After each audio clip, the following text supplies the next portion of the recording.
Welcome to the Point Out Loud Women Trailblazers podcast, Series 4, on leading change in education and community engagement, brought to you by the UWSP Center for Equity, Development, and Leadership. Here at UW-Stevens Point, we believe that transformative change begins with leaders who are passionate about education, health, and sustainability. This series dives deep into the stories and insights of changemakers from all walks of life. Educators, advocates, and innovators who are shaping the future of our communities. As Malala once said, when the world is silent, even one voice becomes powerful. Let's celebrate those voices and inspire action. Here we are with Liz Potter Nelson. We're going to range from researching white dwarf stars to teaching people and seeing systems. I'm telling you, this is a great conversation about how we can see and celebrate the work that we are all doing. We're so excited to have you join us. Let's get started. Thank you so much for being here, Liz. Thank you so much for having me. Yeah, so why don't you start telling us a little bit about yourself and giving us your backstory? Okay, well, as you said, I am an assistant professor here at UWSP. Prior to that, I guess my story started where I became a high school science teacher. I initially thought I was going to be a scientist. I went to undergrad. I have my undergrad degree in physics with a minor in astronomy. I used to research white dwarf stars way back in the day. And from that, I realized I loved teaching people. And so I got my master's in arts of teaching in science education. I moved out to the Chicago area where I taught high school in the Chicago public schools as well as the Chicago suburbs. In that role, I realized that I also wanted to have a leadership role. So I became a science department chair for about 5 years, where I taught and then also had a leadership role. I was technically an administrator in that school district, so I worked with teacher evaluations and budgeting and all of those kind of fun administrative things. In that, I then transitioned and realized that I really wanted to work with pre-service teachers or teachers who are learning how to be teachers or students. And so I then started working on my doctorate in educational sustainability, and kind of the rest is history. I forgot one thing. I also, after I graduated with my doctorate in educational sustainability, I had a postdoc at the Massachusetts Institute of Technology in the Environmental Solutions Initiative, where I worked on helping higher ed faculty think about integrating sustainability concepts into their classrooms, and then taught in Maine for a little bit before returning to Stevens Point. Wow, a triple, quadruple threat over here. There was a lot of things going on. No, it's great. I'm so excited to dive in with that. That's really incredible background and what a journey. What inspired your transition from teaching high school science to focusing on sustainability education? So a lot of it came from my role as a department chair. When I was a department chair, as I mentioned, I worked on our building leadership team.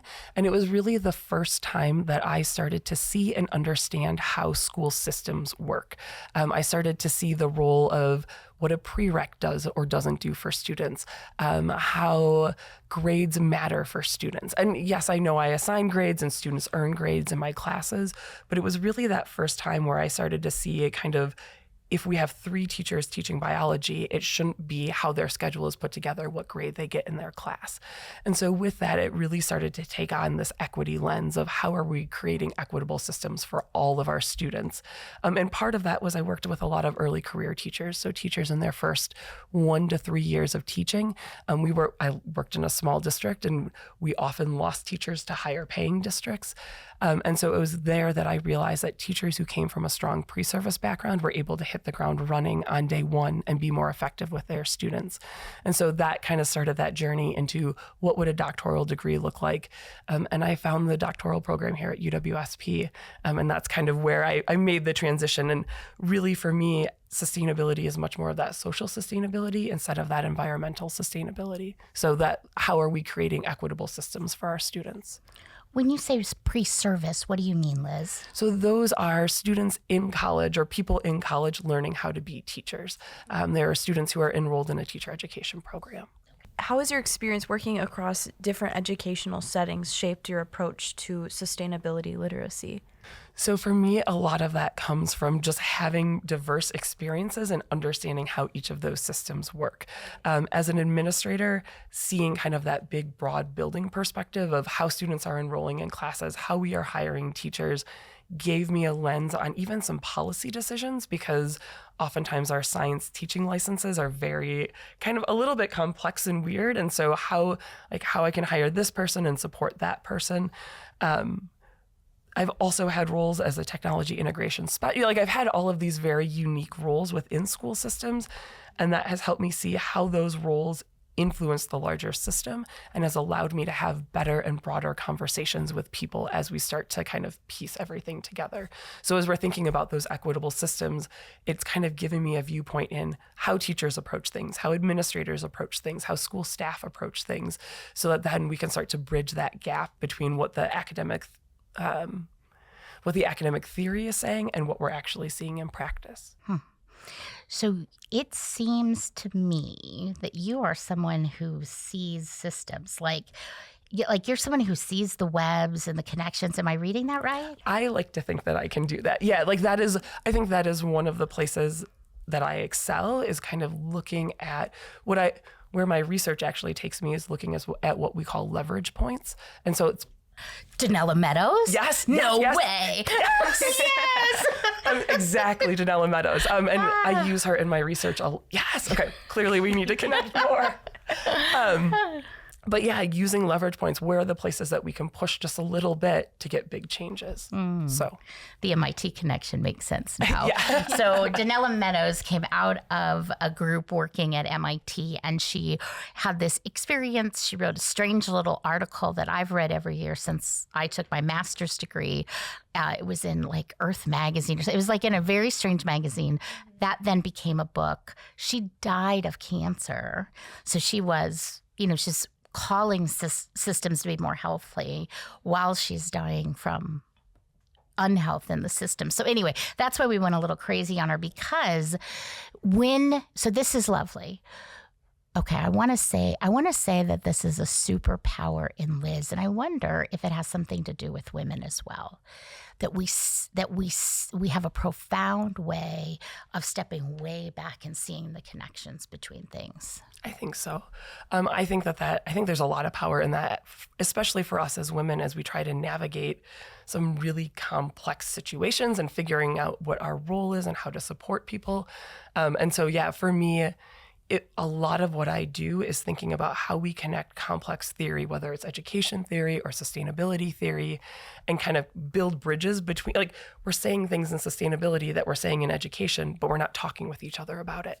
And we're saying it slightly differently. So how do we build that bridge to make those connections so that we can have a more sustainable education system? And so for me, that is, thank you for calling it a superpower. That I feel very important that way. But I think it really is a superpower, because I see a lot of value in helping people see those connections.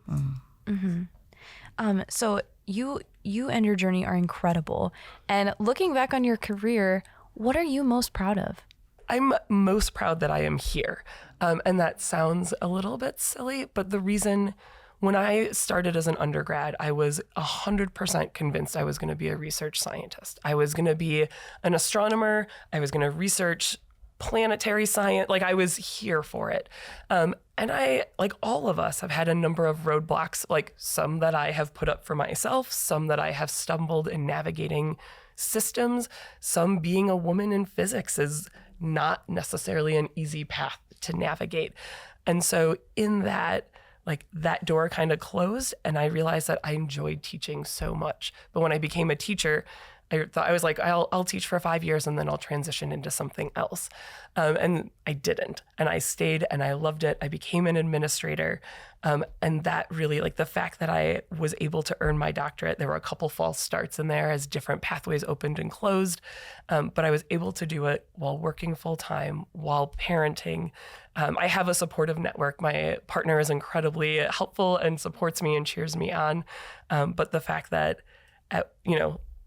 young Liz had this vision of earning her doctorate and becoming a researcher, there were a number of roadblocks that got put up in that pathway, but I'm here.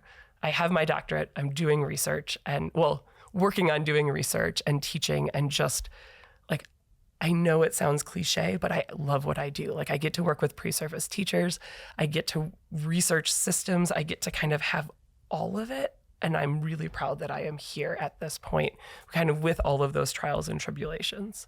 Okay, so now Liz, you have to, listeners, I just have to tell you what was happening on the table. So Liz is, talking to us verbally about roadblocks, right? But while she's talking about each roadblock, she's making this like circumvent the roadblock. Like, think about a snake or going around waters or rocks that are in your way. She's making this. And so I just want to say, I have never heard another person say out loud that the way you can have it all is in how you circumvent the roadblocks. That's blowing my mind a little bit. So I'm going to be thinking about that. But I want all of you to be thinking about being inspired by Liz and asking yourself, what roadblocks could I circumvent even better to be in this place of getting what I want? Mm-hmm. I love that takeaway, Lena. Going off of that, how has UW-Stevens Point shaped your approach to where you are today? So much of it has been built on community. And I'm originally from Stevens Point. I will be honest, I went to high school at Spash, and when I graduated, I was never coming home. Like, I was done, I was gone, I was never going to come home. And yet we came back. I worked for the Stevens Point School District for a little bit. We raised our family here for 5 years. And in that time, while I was working on my doctorate, it was just that sense of community, of being back with people, connecting with people. It was how we support each other. The doctoral program is built on the cohort model, and I still keep in contact with most of the people in the cohort. We support each other both professionally and personally, and so it just is that sense of community. We left, I left and kind of had another adventure. And then there was that pull to come back to Stevens Point and to reconnect with that community again. And so to me, Stevens Point and UWSP has really fostered that sense of community for me. I love that. That's so cool. I can relate, going through all my journey, and it's funny just seeing where you end up, and where your journey takes you. Yep. I don't know. I always clearly I'm supposed to be here. At least right now I am supposed to be here because I've tried a couple times to leave and I just keep coming back. And it's funny, life will pull you right where you need to be, you know? Exactly. Yeah. That's awesome. What is something that you wish you've known going through your career, or what advice do you have for someone going through, pursuing a career in education or sustainability? Oh, that's a good one. I think for me, the biggest, there's a lot of different things to think about, but I think a lot about how small changes can have big impacts. I think sometimes we want to do it all, or I can get really down on how things aren't happening fast enough, or how we aren't seeing changes. But really, I think there's so much power in just making a little change and seeing the impact that little change has, and then making another little change and another little change. And if we're all making little changes, we're eventually going to get somewhere.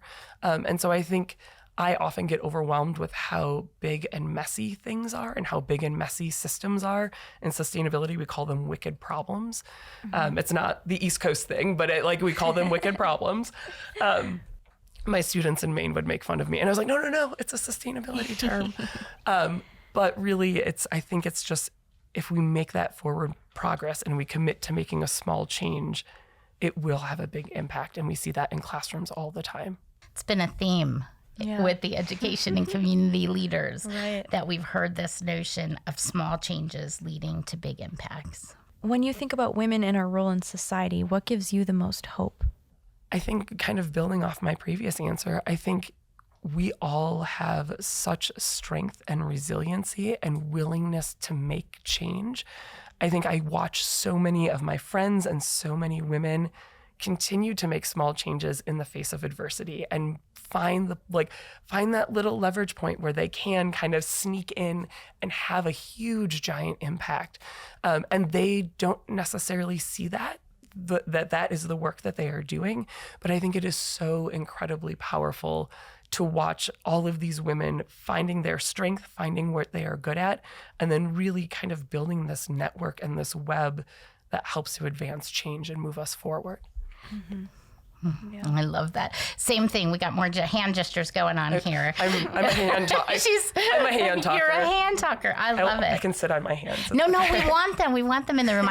They're beautiful, and I don't want the listeners to miss them. So again, folks, I want you to see that when Liz is getting really passionate about women overcoming diversity, she's talking about these little leverage points that if you get this point, because it's maybe lower effort but higher impact, it has the potential to shift the system in often dramatic ways. Yeah? Definitely 100. Thank you for synthesizing that. That was great. Yeah.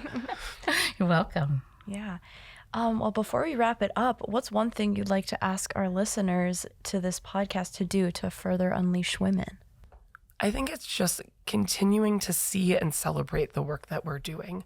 I think it's really important that we acknowledge and see the work that women are doing. I think it's very easy to negate a lot of the work that women are doing. And I think oftentimes I don't want to take credit for the work that I'm doing. It even feels a little bit weird when you're talking about my superpower and to call attention to that. But I think there is so much power in celebrating, noticing, and then celebrating the work that women are doing, because that then also helps to lend voice to the work that we are all doing, and that it helps to strengthen that web that we are connecting and building to help support people. All right, pick a number. Everybody out there, just pick a number and see and celebrate that many women. Just a number and dive in and go for it. Maybe even drop Liz an email and let her know how it went. That would be great. Awesome. Well, thanks so much for joining us today, Liz. Thank you so much for having me. This was fantastic. Thank you so much. You're welcome. Thank you for joining us for our 4th series on leading change in education and community engagement. We hope that these stories inspire you to create impact in your own community. As Maya Angelou wisely said, you can't use up creativity. The more you use, the more you have. Let's take that with us into our work and our lives. Be sure to tune in to our next series where we'll continue to explore powerful stories and innovative ideas. Until then, keep inspiring, keep innovating, and keep leading change.